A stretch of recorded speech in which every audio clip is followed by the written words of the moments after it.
नीरू का बेटा फौज में बड़ी पोस्ट पर था। वो हमेशा तैनाती में बाहर रहता। घर में अकेली नीरू बोरियत महसूस करती थी। नीरू की सहेलियों ने उसे सलाह दी कि वो अपने बेटे की शादी करवा दे। बहू के आ जाने से सब ठीक हो जाएगा। बेटा अपार, तू तो फौज में रहता है, मुझे घर में अकेलापन काटने को दौड़ता है। तू एक काम कर बेटा, शादी कर ले, फिर बहू के साथ मैं घर में आराम से रहूंगी।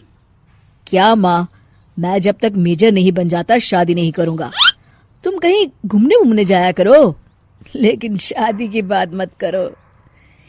इतना कहकर अपार वहां से चला जाता है, लेकिन जाते वक्त उसे माँ की भी चिंता रहती है। एक दिन दरवाजे की घंटी बजती है।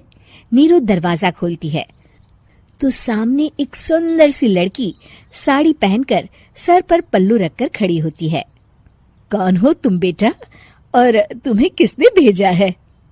मेरा नाम कंचन है और मैं आपके बेटे अपार की बीवी और आपकी बहू हूँ। तभी घर का फोन बजता है। नीरू फोन उठाती है तो अपार का फोन होता है। माँ, कंचन आ गई।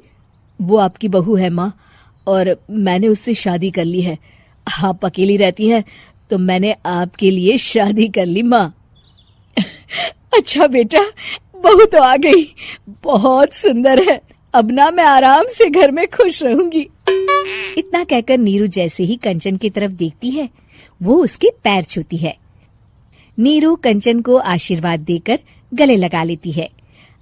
अगली सुबह नीरू सोकर उठती है तो अरे, सारा घर कितना चमक रहा है।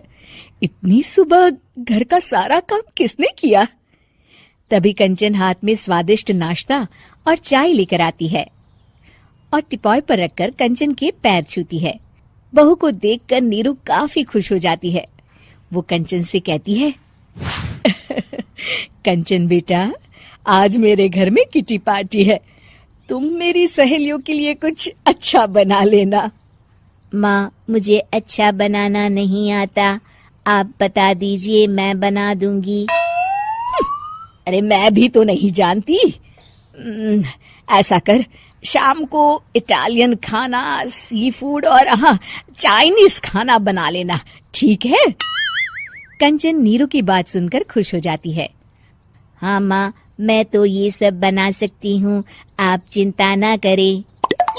शाम को नीरू की सहेलियां आती हैं, जहाँ कंचन अकेले बनाए स्वादिष्ट खाना बनाकर खिलाती है। वो सारी सफाई कर सबको खुश कर देती है। कंचन अंदर किचन में जाती है कि तभी नीरू की सहेली बोल पड़ती है।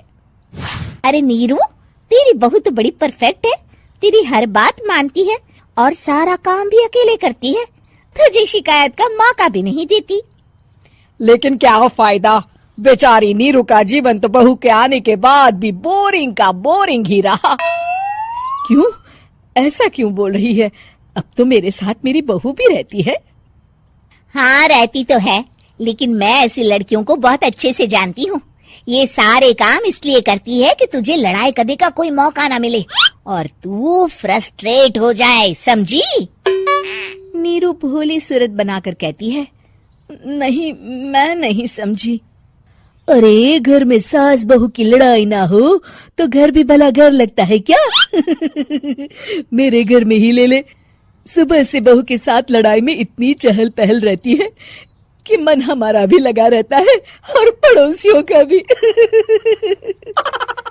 नीरू मन में सोचती है, बात तो सही है, अगर ये मेरी शिकायत के बिना ही हर काम कर देगी तो मैं क्या करूंगी? रात को नीरू सोने के लिए कमरे में जाती है, जहाँ कंचन उसके पैर दबाने लगती है। नीरू को अच्छा तो लगता है, लेकिन वो किसी भी तरह से उससे लड़ाई करना चाहती है। बहू, दर्द पैर में नहीं सर पर है और तू मेरे पैर दबा रही है। मैं सर दबा देती हूँ माँ जी। ये कहकर वो उसका सर दबाने लगती है। तू एक काम कर, मेरे लिए बादाम वाला दूध ले आ, जा। कंचन जाकर सास के लिए दूध ले आती है। अब नीरू उसे जो कहती कंचन झट से कर देती। बहू, जरा छत से जाले निकाल दे। जी माँ जी। कंचन 5 मिनट में ही पूरे घर के जाले साफ कर देती है। नीरू तो देखती की देखती ही रह जाती है। कमाल है, ये तो हर काम कर रही है। तरस गई मैं तो इससे लड़ाई करने को। इतना कह के नीरू चली जाती है। नीरू को एक दिन कंचन पर इतना गुस्सा आता है कि वो सोच लेती है आज तो उससे लड़कर ही रहेगी।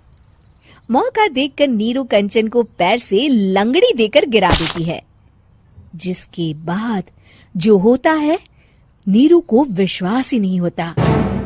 जमीन में 2 भागों पर गिरी कंचन के सारे पुर्जे बिखर जाते हैं। स्प्रिंग और उसके अंदर से रंग बिरंगी लाइट जलने लगती है। तभी घर की घंटी बजती है।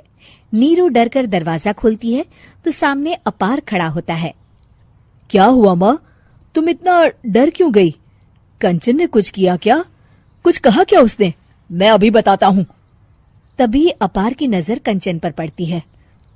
अरे माँ, तूने ये क्या किया? कंचन को तोड़ दिया।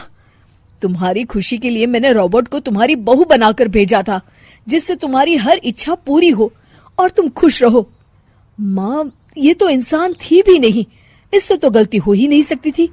फिर आपने इसे क्यों तोड़ा? क्या गलती थी इसकी माँ? बेटा, इसकी सबसे बड़ी गलती ये थी कि ये इंसानों की तरह सास से लड़ाई नहीं करती थी।